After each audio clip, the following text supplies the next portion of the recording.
आपण प्रार्थना करू. हे सर्वसमर्थ थोरणे पवित्र स्नेहाश परमेश्वरा देव बाप्पा, आमच्या राजांच्या राजा, आमच्या प्रपंच प्रभू, स्वर्गीय देव तूच आहेस. आकाश व पृथ्वी यांचा उत्पन्न करता तूच आहेस.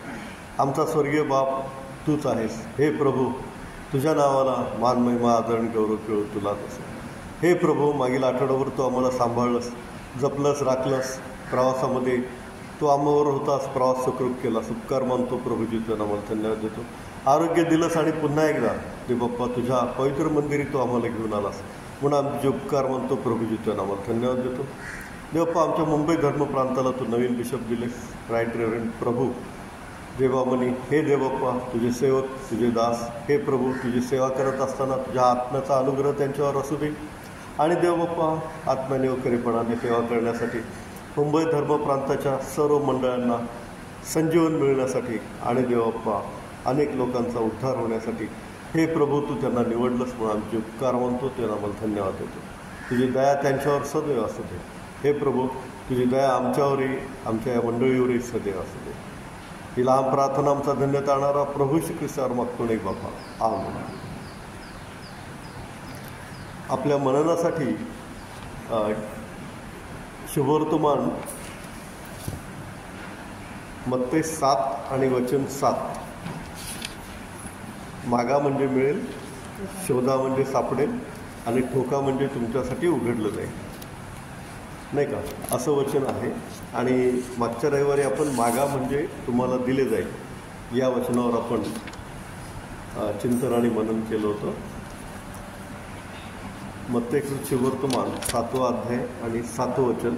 मागा म्हणजे तुम्हाला दिले जाईल, शोधा म्हणजे तुम्हाला सापडेल, ठोका म्हणजे तुमच्यासाठी उघडले जाईल. देवाची स्तुती असो. तर आज आपण शोधा म्हणजे तुम्हाला सापडेल या प्रभू श्री ख्रिस्तांनी जे काय आपल्याला शिकवलेलं आहे त्या विषयावर चिंतन आणि मनन करणार आहोत. देवाची स्तुती असो. शोधा म्हणजे तुम्हाला सापडेल. तर काय शोधायचं आहे, कोणाला शोधायचं आहे? प्रभू येशूला शोधायचं आहे, देवाला शोधायचं आहे, परमेश्वराला शोधायचं आहे. देवाची स्तुती असो. अगदी बरोबर उत्तर दिलं सिस्टर. ते आपल्याला बायबलमध्ये पण मिळेल. या वाचा यशया 55 अध्याय 6वं वचन. कोणाला शोधायचं आहे याचं उत्तर यशया 55 अध्याय 6वं वचन.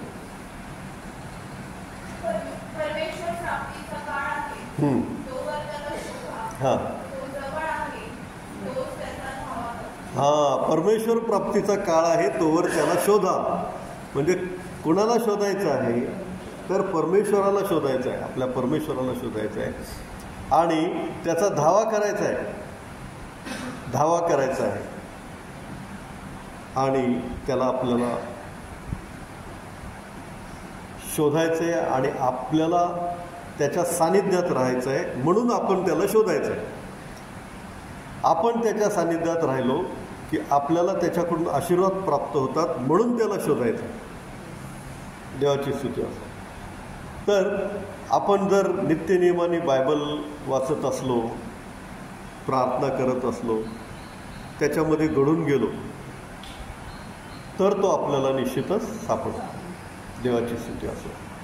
तर काय करायला सांगितले ते आपण मागच्या रविवारी पण वाचलं. अनुवादचं पुस्तक 6वा अध्याय 5, 6, 7 की ते देवाचं जे वचन आहे ते तू वाच, तुझ्या मनावर बिंबव. उठता बसता, मार्गाने जाता येता, झोपता तू काय कर, त्याचं मनन आणि चिंतन कर, असं आपण अनुवादमध्ये वाचलं. आता आपण आणखी काय करायला सांगितलंय. थेसलोनिकरास पत्र 5वा अध्याय 17 वचन पण आपण वाचलं की निरंतर प्रार्थना करा, निरंतर प्रार्थना करा. आपल्याला प्रार्थना करायला सांगितले, त्याच्या वचनामध्ये रमून जायला सांगितले. आणखी काय सांगितले ते आपण पाहूया.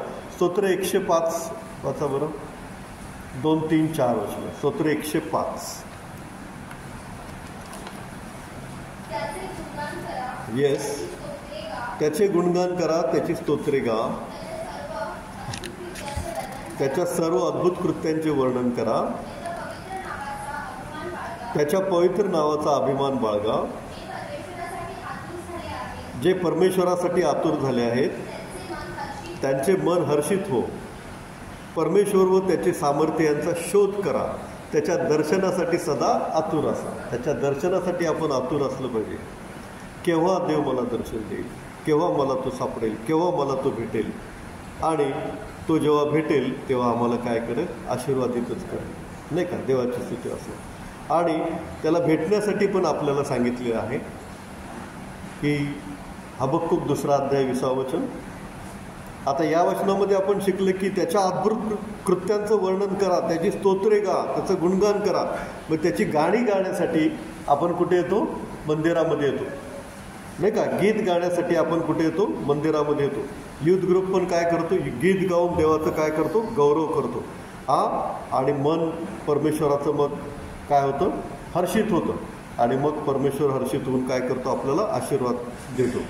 परमेश्वर त्याच्या सामर्थ्यांचा शोध करायला सांगितलं आहे, त्याच्या दर्शनासाठी सदा आतुर असायला सांगितलं आहे. हे कुठं करायचं आहे आपल्याला, त्याच्या नावाचं स्तोत्र गायचे आहे, त्याचं गीत गाऊन त्याचं गौरव करायचं आहे. कुठं, हबक्कुक 2:20 वाचा.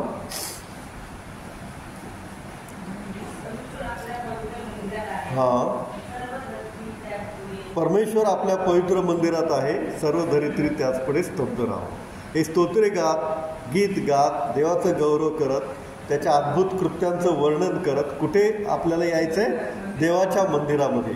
कारण परमेश्वर आपल्या पवित्र मंदिरात आहे, सर्व धरित्री त्याचपुढे स्तब्ध राहावं, असं देवाचं वचन आहे. आणि त्यामुळं लोक रविवारी काय करतात, आपला वेळ प्रभूला देतात आणि आपली सगळी कामं थांबवतात. नोकरी असू दे, बिझनेस असू दे, काम असू दे, पाहुणा असू दे, सगळी कामं थांबवतात. आणि ख्रिस्ती लोक कुठे येतात, देवाच्या मंदिरामध्ये. कारण परमेश्वर आपल्या मंदिरामध्ये आहे, सर्व धरित्री त्याच पुढे स्तब्ध राहतो, असं देवाचं वचन आहे. म्हणून आपण परमेश्वराच्या मंदिराला येतो आणि त्याच्या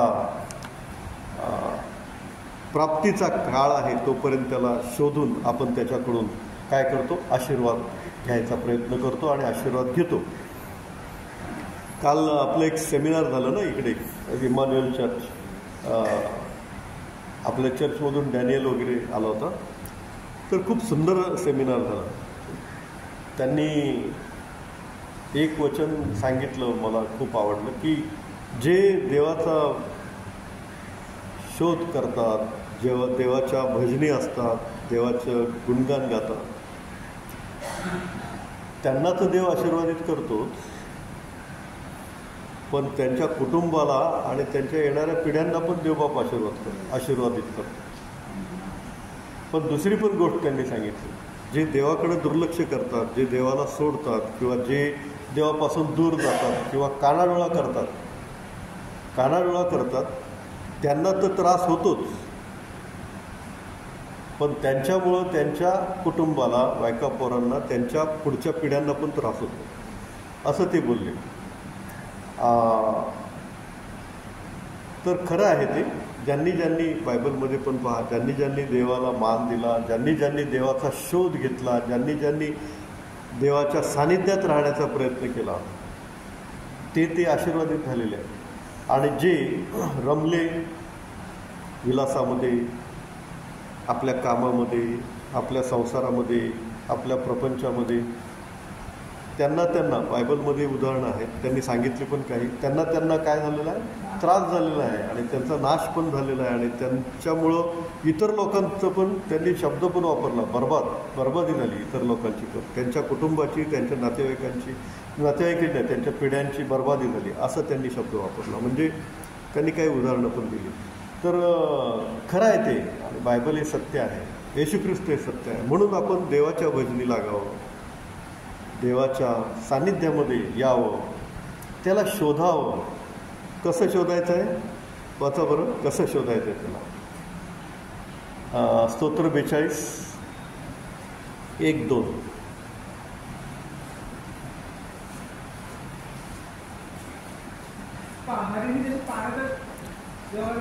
पाण्याच्या प्रवाहासाठी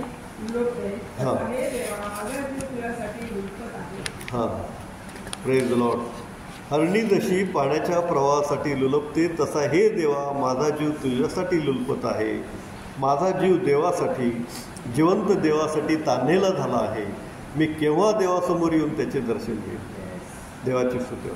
हरणी बघा, तिला तहान लागली की ती एकदम व्याकुळ होते, आणि ती पाणी प्यायला ती जातेच जाते. मग तिथं वाघ आहे का सिंह आहे बघत नाही, जीवाचा विचार करत नाही. तसा आपण देवाला शोधण्यासाठी आपल्या जीवाचा पण विचार नाही केला पाहिजे, पण देवाला शोधलं पाहिजे, देवाला मान दिला पाहिजे. सगळी कामं थांबवून देवाच्या मंदिरामध्ये, देवाच्या उपस्थितीमध्ये, देवाच्या सान्निध्यामध्ये पहिलं आलं पाहिजे.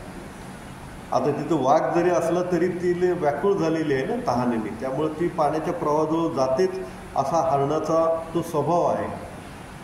त्या पाण्यामध्ये मगर असली तर ती पण कधी पकडायचा प्रयत्न करते, वाघ असेल तर तो पण झडप घालायचा प्रयत्न करतो, पण पाण्यासाठी ती लुलपते, तिचा जीव व्याकुळ होतो. तसं माझा जीव देवासाठी, जिवंत देवासाठी ताणलेला झाला आहे. मी केव्हा देवासमोर येऊन त्याचं दर्शन घेईन. अतिशय सुंदर वचन दिलेलं आहे की जर आपण आपल्या जीवापेक्षा अधिक प्रीती करतो तर मग काम, धंदा, उद्योग, व्यवसाय आणि बाकीची कामं ही सगळी किरकोळ आहे. आणि सगळी किरकोळ सोडून आपण देवाला शोधण्यासाठी, देवाचे आशीर्वाद घेण्यासाठी, देवाच्या उपस्थितीमध्ये येण्यासाठी देवाच्या मंदिरामध्ये आलं पाहिजे. देवाची स्तुती असो.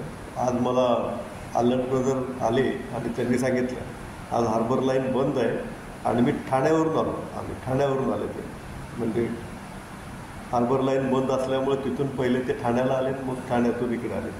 तर एवढं कष्ट घेऊन ते आले. म्हणजे देवाला भेटायची उत्सुकता जी आहे मनामध्ये ती फार आहे.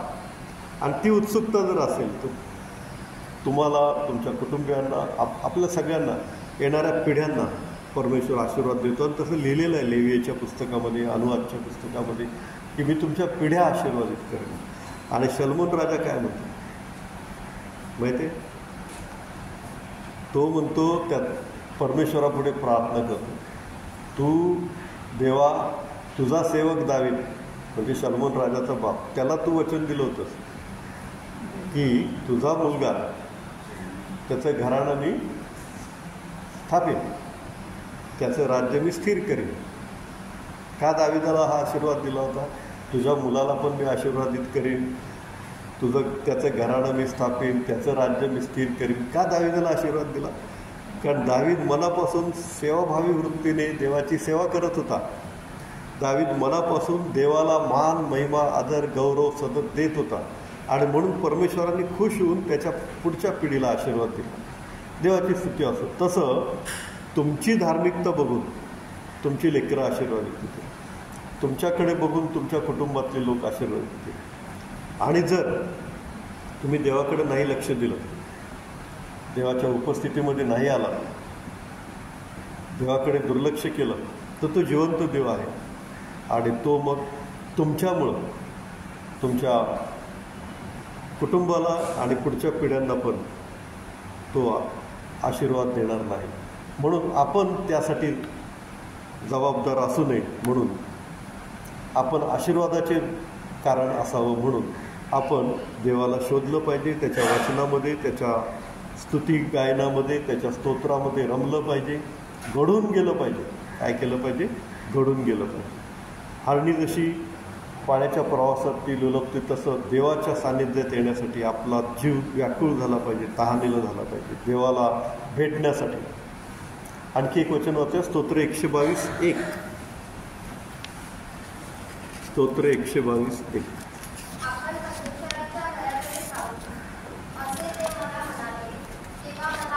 हां, किती सुंदर वचन आहे.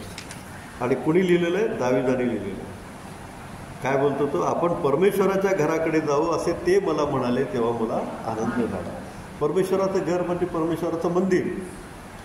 परमेश्वराच्या घराकडे जाऊ असे ते मला म्हणाले, तेव्हा मला आनंद झाला.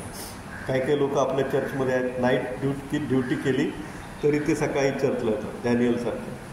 किंवा दुपारची शिफ्ट असली तरी सुनील शिरसाटसारखे सकाळी चर्चला येतात, पुन्हा दुपारच्या ड्युटीला जातात. म्हणजे ते देवाला मान देतात. आणि जर देवाला मान देतात आणि जर आपण देवाच्या घराकडे जाऊ असे ते मला म्हणाले, तेव्हा मला आनंद झाला, तर किती आशीर्वादित केलं परमेश्वरांनी दाविदाला माहिती आहे. त्याच्या राज्यामध्ये सोनं, चांदी दगडधोंड्याप्रमाणे असायचं. दगडधोंडे म्हणजे किती किती किती वैभव संपन्न परमेश्वराने त्याला दाविदाला बनवलं. देवाची स्तुती असते. तर हरणी जशी व्याकुळ होते पाण्यासाठी, तसं ती जीवाचा विचार करत नाही, तसं आपण आपल्या स्वतःचा कसलाही विचार न करता देवाच्या सानिध्यात, देवाच्या उपस्थितीत येण्यासाठी झटलं पाहिजे, धडपडलं पाहिजे. आरोग्य देणारा तोच आहे, दीर्घायुष्य देणारा तोच आहे, आशीर्वाद देणारा तोच आहे, म्हणून त्याच्या सानिध्यात आपण आलं पाहिजे. आणि तो जिवंत देव आहे म्हणून त्याच्या सानिध्यात आपण आलं पाहिजे. जिवंत देव आहे म्हणून त्याच्या सानिध्यात आपण आलं पाहिजे. आपल्याला कठीण तर काय सांगितलेलं नाही, त्याला शोधायला इकडं जावा, तिकडं भेटेल. त्याला शोधायला त्या पर्वतावर जावा, तिकडं भेटेल. पर्वत सोडून जावा, मग परत पर्वत उतरा, मग तिथं भेटेल, असं तर काय सांगितलेलं नाही आपल्याला. आपल्याला सांगितलं घरात बसा, देवाचं वचन असा, प्रार्थना करा, तो भेटेल. मंदिरामध्ये या, तो आहे, तो भेटेल. देवाची स्तुती असो. का आपण त्याला शोधायचं आहे, का आपण त्याच्या सानिध्यात राहायचं आहे, तर तो आपल्याला आशीर्वाद देतो. शारीरिक आशीर्वाद आणि आत्मिक आशीर्वाद असे दोन प्रकारचे आशीर्वाद आहेत. शारीरिक आशीर्वाद म्हणजे हे पृथ्वीवरचे सगळे आशीर्वाद, तुम्हाला सर्व गोष्टी सुखसंपन्न परमेश्वर करेल. आणि सुखसंपन्न आनंद हे परमेश्वरच देतो, आरोग्य परमेश्वरच देतो. आणि आत्मिक पोषण पण व्हायला पाहिजे, आत्म्याचं पोषण पण आहे. आता जर आपण रोज जेवतो तर आपलं शरीर सुदृढ राहतं, आपल्या शरीराची वाढ चांगली होते. जेवतो ते शरीरासाठी. परंतु आत्म्याच्या जेवणाचं काय? आत्म्याचं जेवण काय, भोजन काय? वचन आहे की नाही? आत्म्याचं भोजन काय? वचन आहे. आणि ते जर वचन आपण घेतलं नाही, आत्मा उपाशी. मग शरीर जर 1 दिवस, 2 दिवस, 3 दिवस उपाशी राहिलं तर काय होतं शरीराचं बघा. 8 दिवस उपाशी राहिलं तर काय होतं बघा. एका रविवारी नाही आलो, दुसऱ्या रविवारी आलो, म्हणजे 15 दिवस गॅप पडला वचन ऐकायचा. मग काय होतं बघा. जसं शरीर तुम्ही 15 दिवस जेवला नाही तर काय होईल, तसं आत्म्याचं पण तसंच होणार. आत्मा काय होणार? वीक होणार. काय होणार? वीक. कारण आत्म्याला भोजन नाही ना, वचन नाही ना. मग आत्मा जर वीक झाला तर काय होते? आत्मा वीक झाली तर तुमच्या आत्म्यामध्ये फाईट करायची शक्ती नाही ना. मग शैतान लगेच तुम्हाला कॅच करणार. फाईट करायची शक्ती याकोबामध्ये होती का? रात्रभर देवदूताशी त्याने काय केली? झोंबी केली. आणि तो काय म्हणला? मला आशीर्वाद दे, त्याशिवाय मी तुला सोडणारच नाही. देवदूताशी झोंबी केली, मला आशीर्वाद दे, त्याशिवाय मी तुला सोडणारच नाही. आणि तो देवदूत होता म्हणून त्याने त्याला सोडलं. पण शैतान सोडत नाही. तुमचा जर वीक आत्मा आहे असं दिसलं तर शैतान तुम्हाला पॅक करणार, टाईट करणार आणि तुमच्यावर त्याचा ताबा घेणार. आणि शैतानाने ताबा घेतला की मग मनुष्य काय करतो? वाईट विचारांकडे जातो. दारू म्हणजे भयंकर दारू, शैतानाने ताबा घेतला. गुटखा म्हणजे गुटखा खाऊन खाऊन कॅन्सर होऊन तोंड फाडायला लागतं, शैतान ताबा घेतो. तंबाखू म्हणजे तंबाखू आयुष्यभर तंबाखू. जुगार म्हणजे जुगार, ऑनलाईन जुगार. हे शैतानी कृत्य आहे. मनुष्याचा ताबा शैतान घेतो. एकेका माणसाने घरदार विकलेलं आहे किंवा ऑनलाईन जुगारामध्ये. न्यूजमध्ये तुम्ही वाचत असाल. दारूच्या आहारी जाऊन एक माणसांनी सगळं संसार उद्ध्वस्त झालेला आहे. तंबाखू गुटखा खाऊन त्यांचं तोंड जबडा फाडलेला आहे, कॅन्सर होऊन. सिगरेट फुकून थ्रोट कॅन्सर होऊन मेलेले आहेत लोक. शैतानाच्या आहारी आपण स्वतःहून जातो जेव्हा देवाचं वचन आपण खात नाही. इर्मयामध्ये असं म्हटलेलं आहे, मी देवाचं वचन खातो, सेवन करतो. देवाचं वचन जेव्हा तुम्ही वाचता, त्याचं चिंतन मनन करता, रवंत करते की नाही प्राणी, तसं आपण त्याचं चिंतन मनन करतो, म्हणजे रवंत करून ते खातो. ते आपल्या आत्म्याला पोषक आहे. चपाती, भाकरी, भात, भाजी, बिर्याणी हे शरीराला पोषक आहे. त्यामुळे शरीराची वाढ चांगली होते. पण वचन हे आत्म्याचं पोषक आहे. एक रविवार जरी तुम्ही आला नाही तरी 15 दिवस गॅप पडला, 15 दिवस तुमचा आत्मा वीक झाला. असं जर तुम्ही आलेच नाही महिनाभर, 30 दिवस आमच्या आत्म्याला काय भोजनच नाही, मग असेच लोक जास्त व्यसनांच्या आहारी जातात. अशाच लोकांचा नाश लवकर होतो. आणि असेच लोक देवापासून दूर जातात, कारण सैतान त्यांच्या वीक आत्म्याला लगेच कॅच करतो. अरे असं कर, चालला कर. अरे तसं चांगलं आहे, लगेच चालला तिकडे. अरे असं करायला पाहिजे, ह्याच्यामध्ये हे आहे, चांगलं आहे, तिकडे गेला. म्हणजे सैतान भुलवतो, आणि सैतान भुलवतो तसा माणूस वागतो. आणि म्हणून आत्म्याचं पोषण जर व्हायचं आहे तर देवाचं वचन खाल्लं पाहिजे, देवाच्या उपस्थितीमध्ये आलं पाहिजे. कारण ते वचन सांगतं आपल्याला, मनुष्य केवळ भाकरीने नव्हे तर परमेश्वराच्या वचनाने वाचेल. म्हणजे भाकरी शरीरासाठी आहे ठीक आहे, परंतु आत्म्यासाठी नाही त्याचा उपयोग. आत्म्यासाठी देवाचं वचनच पाहिजे. वाचा मत्ते 4:4.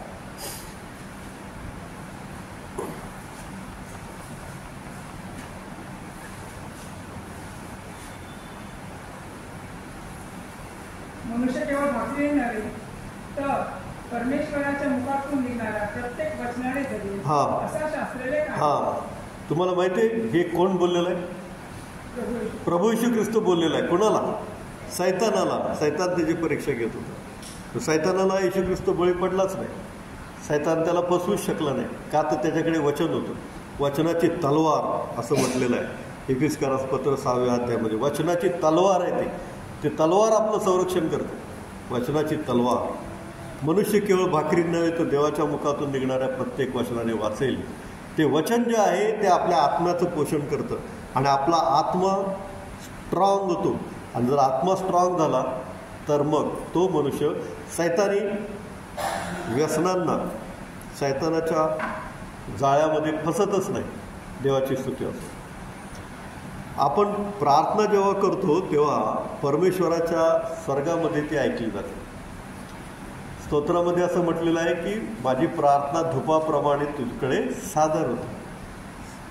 धुपाप्रमाणे सादर झाली की परमेश्वर आज्ञा देतो देवदूताला, आणि तो देवदूत ते उत्तर घेऊन आपल्याकडे येतो. कधी लगेच येतो, कधी वेळ लागतो, परंतु प्रार्थनेचं उत्तर हे मिळतंच. वाचूया आपण दानिएलाचं पुस्तक 9वा अध्याय 21, 22, 23.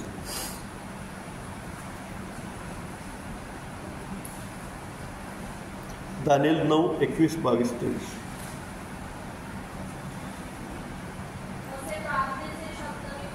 असे प्रार्थनेचे शब्द मी बोलत असतात. दानिएल म्हणतोय.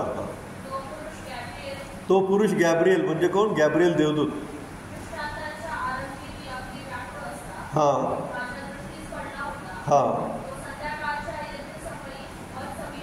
तो आला, त्याने मजबूर भाषण केले, मला समज दिला. तो म्हणाला, हे दानिएला, मी तुला बुद्धी देऊन चतुर करण्यासाठी आलो आहे. तुझ्या प्रार्थनास आरंभ होताच आज्ञा झाली, ती तुला सांगण्यास मी आलो आहे. बस. गॅब्रिएल दूत म्हणतो, हे दानिएला, तुझ्या प्रार्थनेला आरंभ झाला तेव्हा मला आज्ञा झाली, आणि ती काय आज्ञा झाली ती तुला सांगायला आलोय. ती मोठा देवाचा सेवक ना दानिएल, की गॅब्रिएल दूत त्याला दर्शन देऊन म्हणतो, अरे बाबा, तुझी प्रार्थना सुरू झाली तेव्हा परमेश्वरांनी मला आज्ञा केली की जा दानिएलाला त्याच्या ह्या प्रार्थनेचं उत्तर दे. मग जेव्हा आपण देवाच्या सानिध्यामध्ये असतो तेव्हा आपल्या प्रार्थनांना उत्तर मिळतं. आणि जे मिळतं ते असंच मिळत नाही,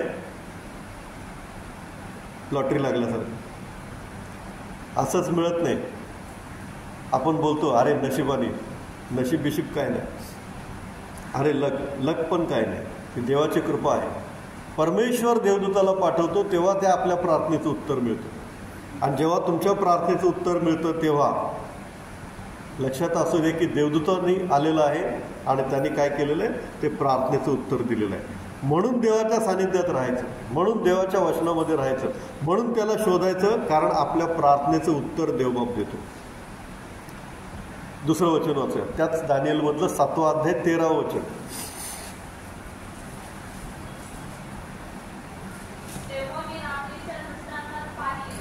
तेव्हा मी रात्रीच्या दृष्टांतात पाहिले, तो आकाशातील मेघावर आरूढ होऊन मानव पुत्रासारखा कोणी आला.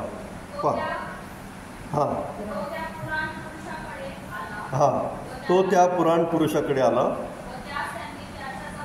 हो, त्यास त्यांनी त्याच्याजवळ गेले. पहा, मेघावर आरूढ होऊन मानव पुत्रासारखा कोण आला? प्रभू येशू ख्रिस्त. याचं दर्शन दानिएलाला झालं, प्रभू येशू ख्रिस्ताचं दर्शन.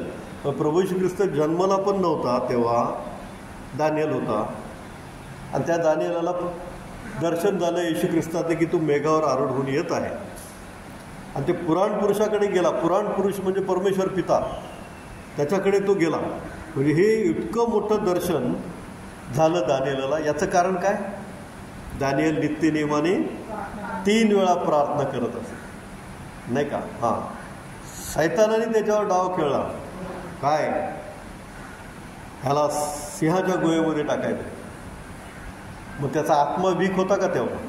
नाही, त्याचा आत्मा वीक नव्हता का? तर तो देवाच्या सानिध्यात होता. तो घरी आला, फरमानावर सही झालेली आहे, शिक्का मारलेला आहे की दानिएलाला आता सिंहाच्या गुहेत टाकायचं आहे. हे फरमान फायनल झालं, ते कोणी आता बदलू शकत नाही. तेव्हा दानिएल घरी आला, त्याच्या घराच्या खिडक्या ज्या यरुशलेम दिशेकडे होत्या त्या त्याने उघडल्या आणि नित्य नियमाने त्याने गुडघे टेकून जशी प्रार्थना करतो तशी प्रार्थना केली. त्याचा आत्मा वीक झाला नाही, तो घाबरला नाही, सैतानाला च्या भीतीला बळी पडला नाही आणि घाबरून गेला पण नाही. हो, मला क्षमा करा बाबा, मी करतो, नमन करतो. नो, त्याचा आत्मा स्ट्रॉंग होता. याचं कारण तो देवाच्या सानिध्यामध्ये होता. वचनाचं पोषण त्याच्या आत्म्याला होत होतं आणि म्हणून त्याला देवाचं दर्शन झालं, येशू ख्रिस्ताचं दर्शन, परमेश्वर पित्याचं दर्शन झालं. हे दर्शन जर तुम्हाला आम्हाला व्हावं असं वाटत असेल तर त्याला शोधा, म्हणजे तो सापडेल. आणखी एक वचन वाचा, इर्मया 29:11-13. इर्मया 29:11-13. परमेश्वर म्हणतो, तुम्हाविषयी माझ्या मनात जे संकल्प आहे ते मी जाणतो. ते संकल्प हिताचे आहेत, अनिष्टाचे नाहीत. ते तुम्हास तुमच्या भावी सुस्थितीत आशा देणारे आहेत. माझ्याकडे तुमच्यासाठी चांगले संकल्प आहेत, ते तुमच्या हिताचे आहेत. मग ते काय संकल्प हिताचे आहेत?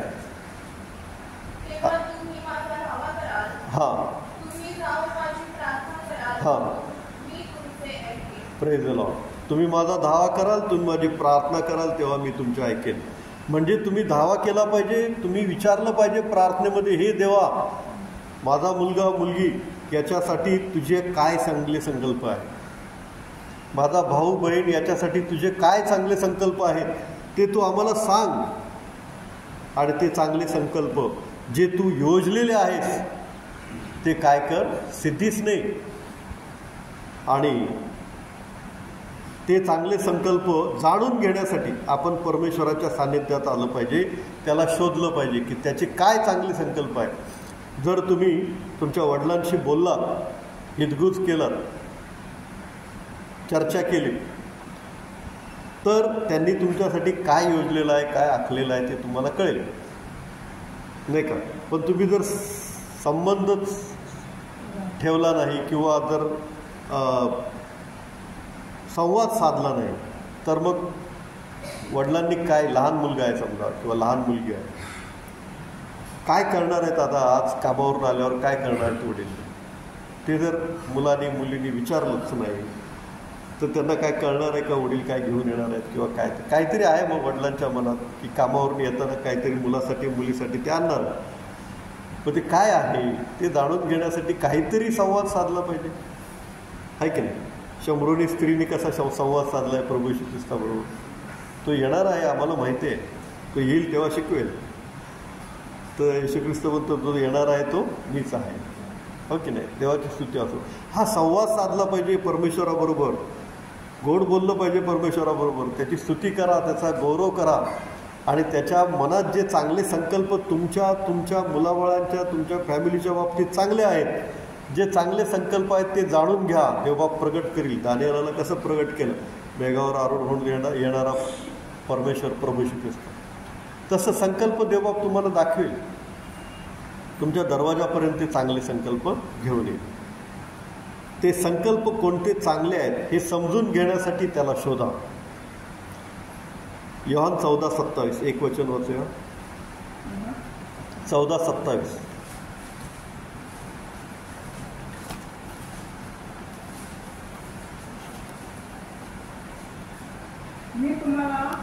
शांती देऊन मी तुम्हाला शांती देऊन ठेवतो. मी आपली शांती तुम्हाला देतो. मी आपली शांती तुम्हाला जसे देतो. जग देते, जसं जग देते तसं नाही. तुमचे अंतःकरण अस्वस्थ अथवा भयभीत हा, प्रभू येशू ख्रिस्त म्हणतो मी तुम्हाला शांती देतो. जग देतं तसं नाही, मी माझी शांती देतो तुम्हाला. देवाची स्तुती असो. आपल्याला पर्वत चढायची गरज नाही, गर्दीमध्ये कुठं जायची गरज नाही, खर्च पण करायची गरज नाही. पुष्कळ खर्च वगैरे करतात बघा, इकडे तिकडे भरपूर खर्च करावा लागतो. इकडं जा तिकडं जा, हे कर ते कर, नाही का. तर हे सगळं काही करायची गरज नाही. आपल्याला फक्त देवाचं वचन वाचायचं, देवाच्या मंदिरामध्ये यायचं, देवाच्या सानिध्यामध्ये राहायचं आहे. तो त्याची शांती आपल्याला देतो. ती शांती मिळवण्यासाठी आपण देवाच्या सानिध्यामध्ये आलं पाहिजे. डिप्रेशनमध्ये कितीतरी मुलं मुली सुसाईड करतात,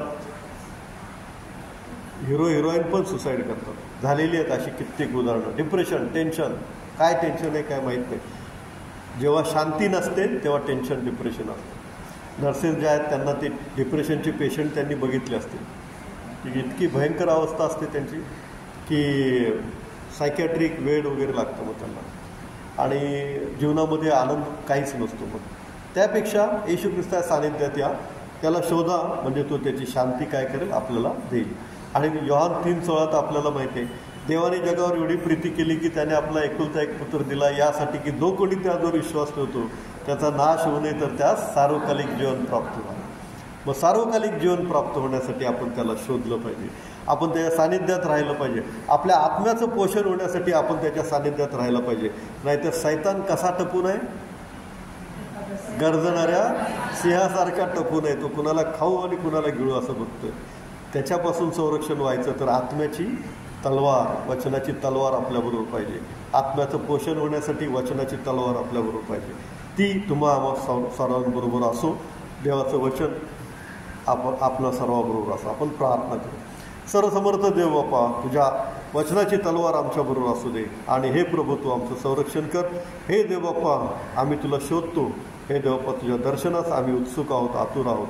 तुझ्या आशीर्वादांसाठी, तू जे काही चांगले संकल्प आमच्यासाठी योजले त्यास ते जाणून घेण्यासाठी, आणि तुझी शांती आणि सार्वकालिक जीवन प्राप्त होण्यासाठी करण्यासाठी हे देव बापा आम्ही उत्सुक आहोत. आम्हाला तुझं दर्शन दे. आमचा धन्य तारणारा प्रभू श्री ख्रिस्त मागतो रे बापा. आमेन.